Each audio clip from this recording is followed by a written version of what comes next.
Monday, the 28th of November, we've got the interval session with the sets of like 50 reps of the box jump overs, toes to bar, and calories on the Echo Bike, and then going back again.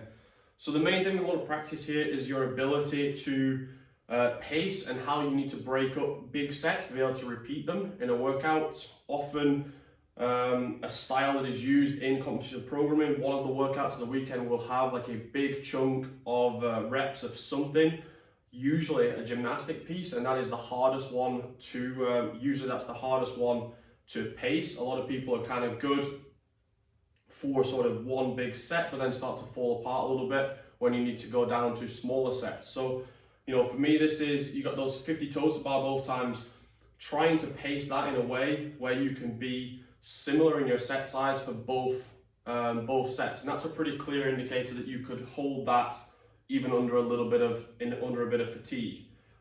So whether that is starting out with a slightly bigger set, if you're good at toes to bar, starting out maybe with something in the 15 to 20 range and then chipping away at 8s and 7s, or if toes to bar has got a good movement for you, starting with 5s and trying to be very methodical in your rest periods each time. So that's dropping down from the bar, taking 2 steps backwards, 2 steps forwards, go again, 2 steps backwards, 2 steps forwards, go again. So that's just an example, but finding yourself a little rhythm that allows you to keep moving. What often happens is people get too sort of caught up in the actual number of reps that you're doing.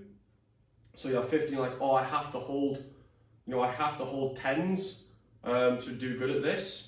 But you take 20 seconds rest in between each of those 10s. Whereas if you did 5s and you held only a 5 or 6 second rest, then your average working pace is actually going to be faster. So a lot of the time you need to find that balance between set size and how much rest you need in between each of those sets, which is what sessions like today are going to be really good for that. So make sure you're keeping that in mind all the way through this session.